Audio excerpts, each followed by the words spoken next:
ওই ম্যাম শোনেন না, এই ফাজিল ছেলে, কি হয়েছে তোমার? হ্যাঁ, আমার না অনেক পাচ্ছে শোনা। ইয়ে মানে? এই ইয়েটা আবার কি? আপনি সবসময় আমাকে পিচ্ছি বলেন, কিন্তু এই সমস্যা বিষয়টা বুঝতে পারলেন না। তুমি সবসময় কিসব উল্টাপাল্টা বলো, তাহলে বুঝবো কি করে? আরে জান, আমার না আদর আদর পাচ্ছে। এই দুষ্টু, পাবলিক প্লেসে কিসব বলো, সবাই শুনে ফেলবে তো। আমি অত কিছু জানি না, আমার এক্ষুনি আপনার আদর চাই। প্লিজ শোনা, এমন পাগলামি করো না। এখন কি করে আদর দিব বলো? জানি না, কিন্তু আমার এখনই আমার আদর চাই, দিন না। প্লিজ বাবুটা, এখন এমন আবদার করো না, আমি রাখতে পারবো না সোনা। কিন্তু আমার তো এক্ষুনি আদর চাই। যেটা মন খারাপ করে না সোনা, তাতে অনেক আদর দিব, কেমন? এখন যাও, ক্লাসে যাও। আপনি কালকে এমন বলেছেন কিন্তু দেননি, রাতে আমাকে একটাবার জড়িয়ে ধরেননি। আজকে আর এমনটা হবে না সোনা পাখি, দেখো তোমাকে অনেক আদর করব, তাও প্লিজ এখানে এসব কথা বলো না। না, আমার এক্ষুনি আমার আদর চাই। যদি না দেন তাহলে আমি আর আপনার সাথে কথাই বলবো না। প্লিজ পিচ্ছি সোনাটা রাগ করে না, বললাম তো পরে অনেক আদর করে দিব। আপনি সবসময় এমন বলেন, কিন্তু পরে আদর চাইলে রাগ করেন। আজকে আর করবো না সোনা, আজকে অনেক আদর করে দিব। এখন ক্লাসে যাও বেবি। ওকে, লাগবে না আপনার আদর আমার, আর কখনো আমি আপনার আদর চাইবো না, আপনার সাথে আর কথা বলবো না। নিলয় কথাটা বলে রাগ করে চলে যেতে গেলে নিশি ওর হাতটা ধরে ফেলল, তারপর নিচের দিকে ঘুরিয়ে বলল, এই পিচ্ছি বর, রাগ করো কেন? কলেজের মধ্যে ওভাবে তোমাকে আদর দেওয়া যায় বলো? একটু বোঝার চেষ্টা করো বাবুটা। বললাম তো আমার আদর লাগবে না, ছাড়েন, আমি চলে যাচ্ছি, আর কখনো আপনার কাছে আদর চাইবো না। আমার পিচ্চিটা রাগ করো কেন? এই বাবু শোনো না, বললাম তো তাতে অনেক আদর দিব, এখন আমার কথাটা রাখো প্লিজ। আপনি সবসময় এরকম বলেন, কিন্তু রাতে আদর দেওয়া তো দূরে থাক, আমাকে আপনার বুকে একটু জড়িয়ে নেন না। এই জন্যই বুঝি আমার পিচ্চি বড়টা রাগ করেছে। আচ্ছা ঠিক আছে, আজকে থেকে সবই করব, কেমন? আমি তোমাকে বুকের সাথে জড়িয়ে নিয়েই ঘুমাবো, এখন রাগ করে না প্লিজ শোনা। না, আমার কিছু দরকার নেই, আপনি আমাকে ছাড়েন, আর কখনো আপনার কাছে কিছু চাইবো না। এই দুষ্টু, তুমি এইভাবে বললে আমার খারাপ লাগে না বলো? তুমি জানো না আমার পিচ্চিটা এইভাবে কিছু আবদার করলে আমি সেটা ফেলতে পারি না। জানতেও চাই না, আপনার খারাপ লাগলে আপনি তো ঠিকই আমাকে একটু আদর দিতেন। আমার কষ্ট হয় সেটা আপনি ভাবেন না, যদি তাই হতো তাহলে ঠিকই আমাকে আদর করতে দিতেন। আমার কোনো কথাটা আপনি রাখেন বলেন তো? কোনো কথাই রাখেন না। আমি জুনিয়র বলে আপনি আমার কথাই শুনেন না, ছাড়েন আমাকে, আমি চলে যাচ্ছি, আর কখনো আপনাকে ডিস্টার্ব করব না। নিলয় কথাটা বলে মাথা নিচু করে নিল। নিশি আশেপাশে তাকিয়ে দেখলো কেউ নেই, তখনও নিলয়ের মুখের পাশে হাত দিয়ে বলল, এই পিচ্চি বর, তাকাও আমার দিকে, দেখি এত রাগ অভিমান করলে হয় বলো? তুমি জানো না তোমার রাগ অভিমানটা আমি নিতে পারি না। আমার বাবুটাকে আদর করে দিব, কিন্তু এখানে না। নিশির কথাতে নিলয় একটা হাস্য উজ্জ্বল চেহারা নিয়ে ওর মুখের দিকে তাকালো। নিশিও মুচকি মুচকি হাসছে। আচ্ছা ঠিক আছে, আমাকে অনেক আদর করে দিতে হবে কিন্তু। ওকে যান, দিব, কিন্তু এখানে তো আদর করতে পারবো না। তুমি আমার রুমে যাও, আমি আসছি, কেমন? নিলয় মাথা নেড়ে হ্যাঁ সূচক উত্তর দিয়ে চলে গেল। নিশি মুচকি হাসতে লাগলো আর ভাবলো, পিচ্চিটা আমাকে বড্ড বেশি ভালোবাসে, না হলে সবসময় এভাবে আদর করে কেউ? আমি ওর উপর যত রাগ অভিমান দেখাই, ও ততই আমাকে বেশি ভালোবাসে। জানি না এই পিচ্চিটার মধ্যে কি এমন আছে যে ওর মায়ায় আটকে পড়ে গেছি। হয়তো ওকে ভালো না বাসলে বুঝতেই পারতাম না কেউ কাউকে এতটা বেশি ভালোবাসতে পারে। দুষ্টুটা রাগ করবে, কিন্তু একটু আদর দিতেই ওর রাগ অভিমান পানি হয়ে যাবে। কাল রাতে তো রাগ করে ওকে নিজের কাছে আসতে দিলাম না, সেই জন্যই হয়তো আদর চাইছে। একদম পিচ্চিদের মতো সব সময় আদরের জন্য বায়না করবে। এখন যাই, আমার বাবুটাকে একটু আদর করে দিয়ে আসি। আপনারা ভাবছেন এখানে কি হচ্ছে? তো নিশিকে যদি নিলয় ম্যাম বলে তাহলে ওদের মাঝে সম্পর্কই বা হলো কিভাবে, আর নিশি বা ওকে বর বলছে কেন? শুনুন তাহলে। নিশি নিলয়ের থেকে 3 বছরের সিনিয়র। কলেজে সেদিন প্রথম নিলয় নিশিকে দেখেছিল। ভেবেছিল নিশি ওদের ক্লাসের স্টুডেন্ট হবে, কারণ নিশির বয়সটা ততটা বেশি নয়, তার ওপর ওকে ম্যাম মনে হয় না, বয়সটা মাত্র 24-এ পড়েছে, তাই এরকম ভুল করাটাই স্বাভাবিক। যেদিন নিলয়ের সাথে নিশির প্রথম দেখা হয়েছিল সেদিন দুজনের বেশ বড়সড় একটা ধাক্কা লেগেছিল। ধাক্কা লেগে নিশি পড়ে যেতে গেলে নিলয়ের শার্টের কলারটা ধরে ফেলে। নিলয় টাল সামলাতে না পেরে নিশির উপরে পড়ে যায়, আর অনিচ্ছাকৃত যেটা হবার সেটাই হয়েছে।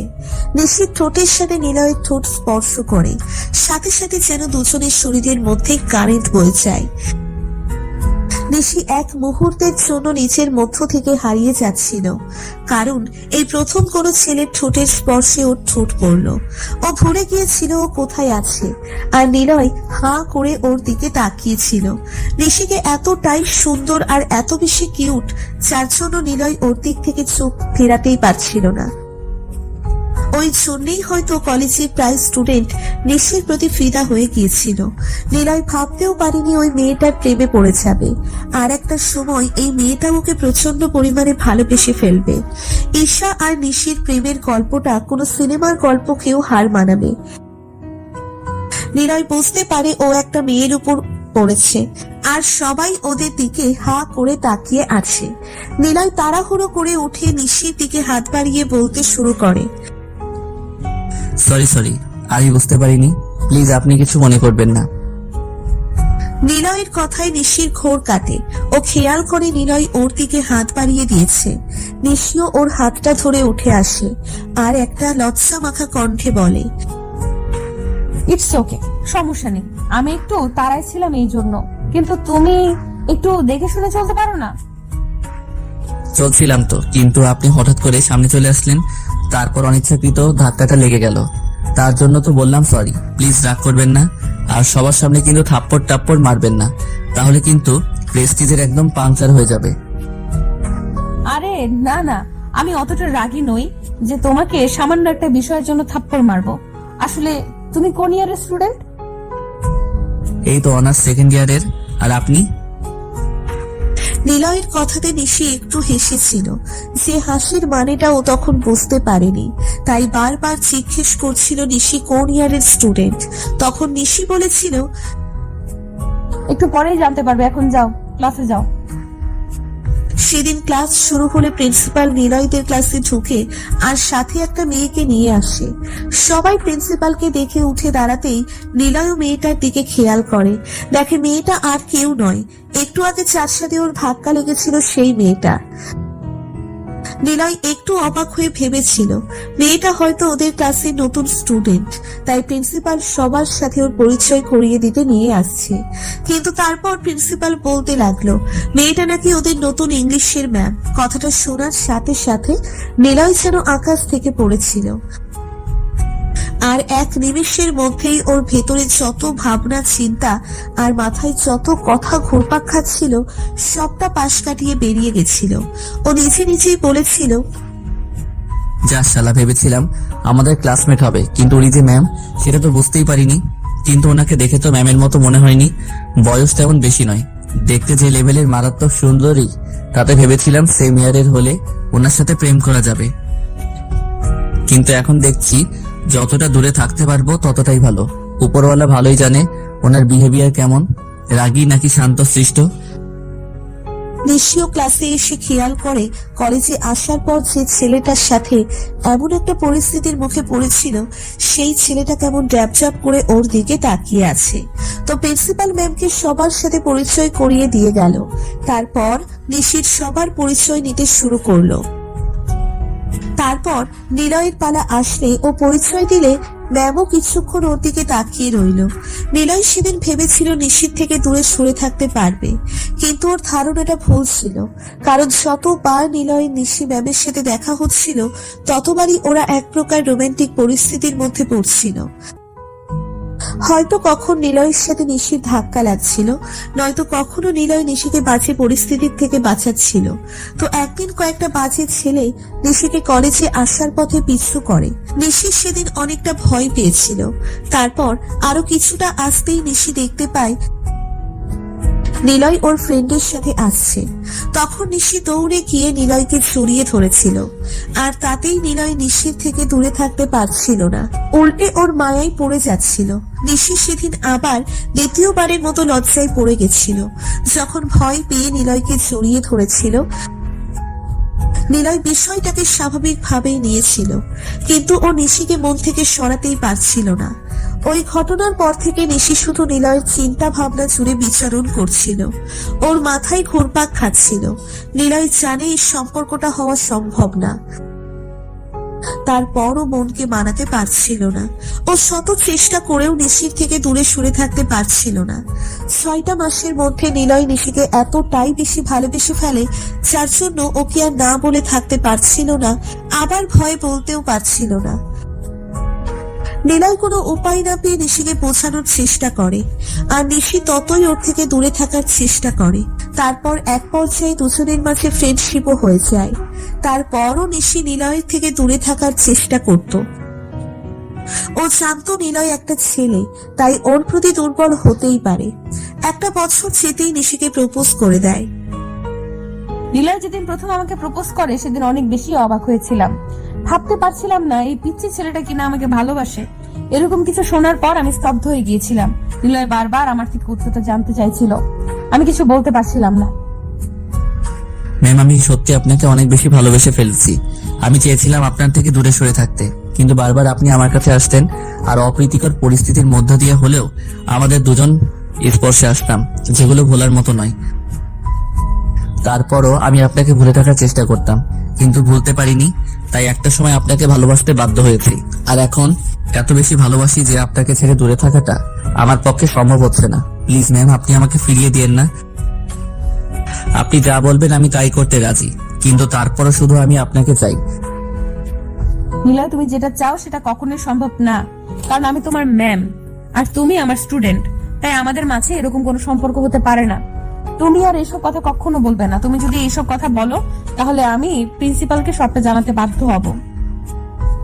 ম্যাম, আমি আপনাকে সত্যি ভালোবাসি। একবার এই কথা বলেছো তো বলেছো, আর বলবে না। যদি বলো তাহলে আমার থেকে খারাপ আর কেউ হবে না।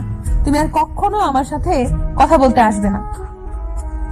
সেদিন থেকে নিশি নিলয়কে ইগনোর করতে শুরু করে। নিশির অবহেলাগুলো এতটাই তীব্র ছিল যেটা নিলয় সহ্য করতে পারত না।